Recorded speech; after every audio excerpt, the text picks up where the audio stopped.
Assalamualaikum. Halo semua, bersama saya Pukus, kita belajar sifat koligatif larutan.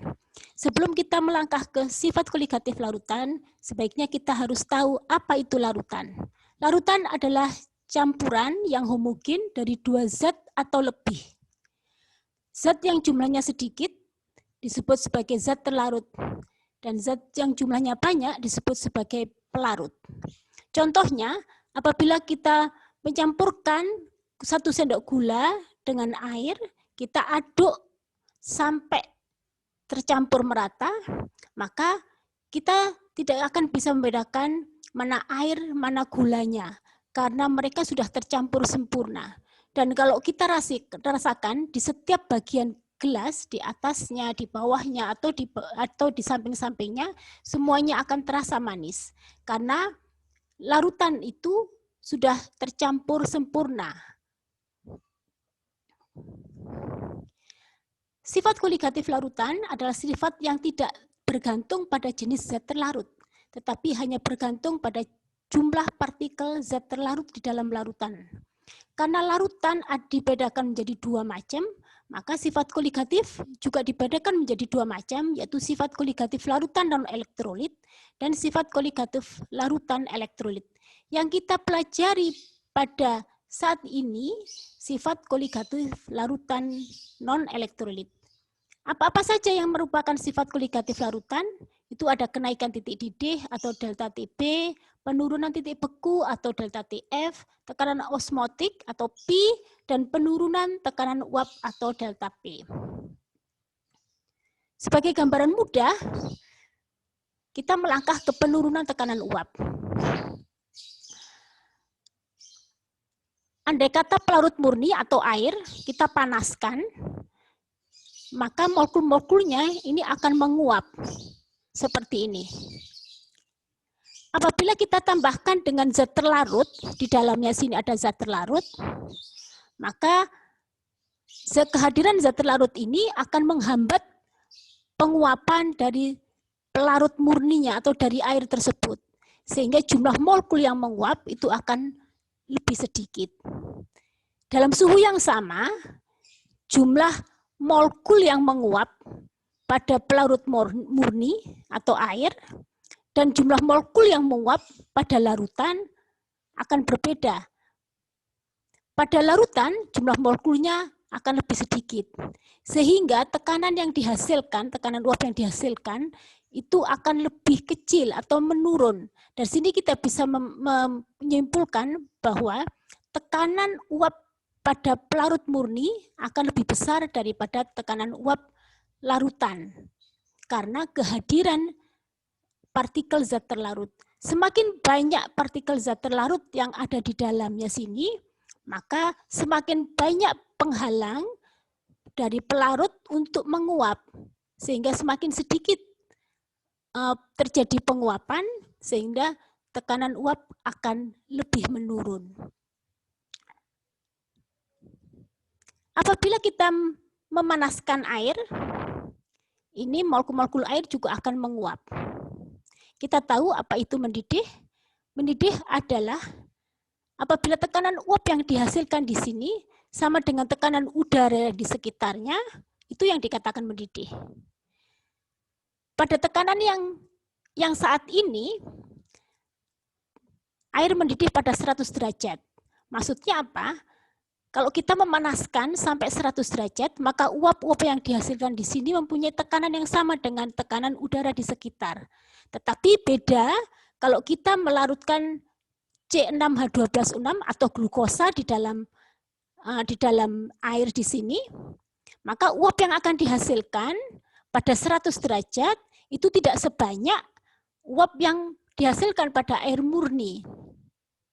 Sehingga untuk mendidih dibutuhkan suhu yang lebih tinggi lagi supaya tekanan uap yang dihasilkan sama dengan tekanan udara.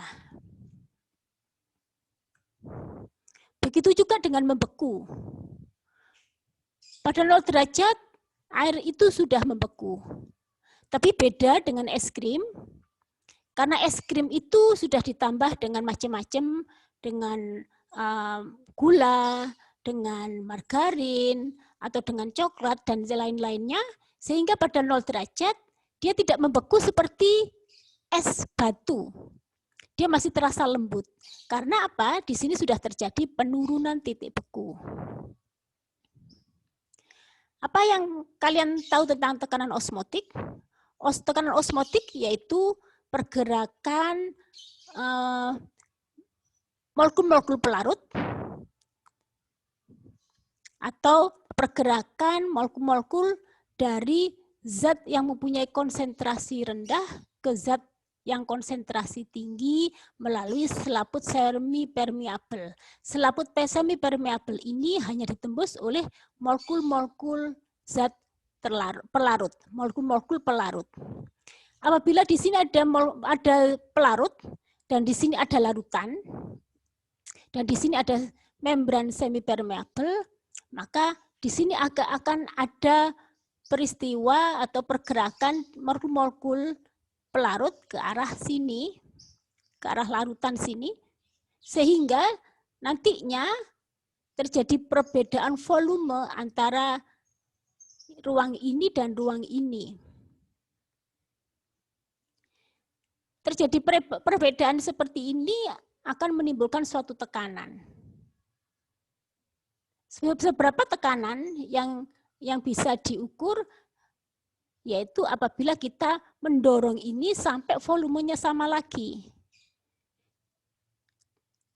Kekuatan dorongnya ini dianggap bisa mewakili seberapa besar tekanan osmotik yang terjadi. Apabila konsentrasi zat ini semakin besar, maka jaraknya ini akan semakin tinggi dan tekanan osmotik yang dihasilkan juga akan semakin besar.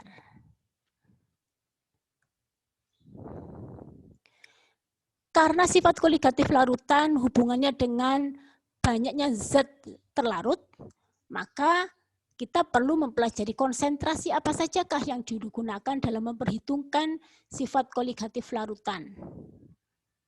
Yang pertama, molalitas. Molalitas disimbolkan M kecil, yaitu M sama dengan G kali MR atau kali MR atau MM kali 1000 per P. M adalah molalitas, G adalah berat atau massa zat terlarut, MM adalah massa molar zat atau MR, massa relatif zat, P adalah massa zat pelarut. Yang kedua adalah molaritas, simbolnya adalah M besar. Molaritas sama dengan N per V. N itu jumlah mol zat. V itu volume larutan dalam liter.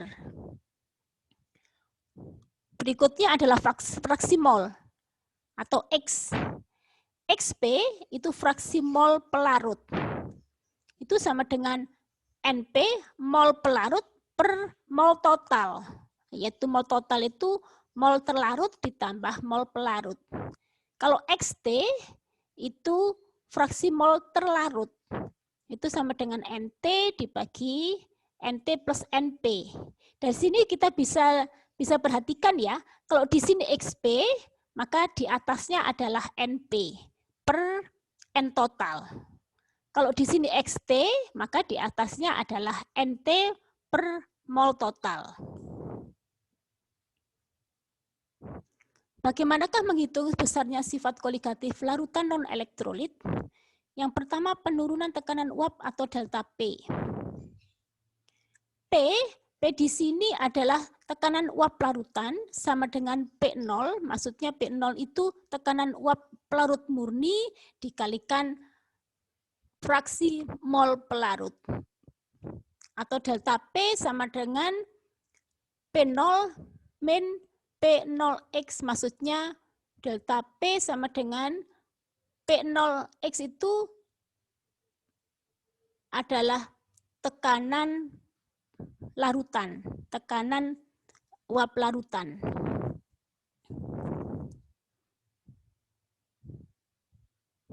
Berikutnya ke penurunan titik beku.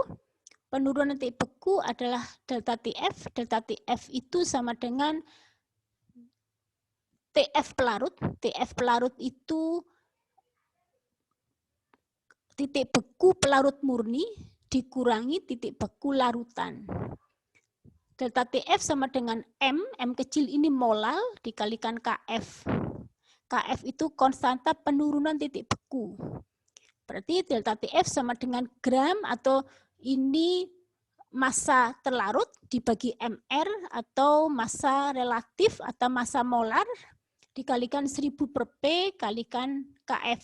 P di sini adalah massa pelarut. Untuk kenaikan titik didih delta TB sama dengan KB kali M.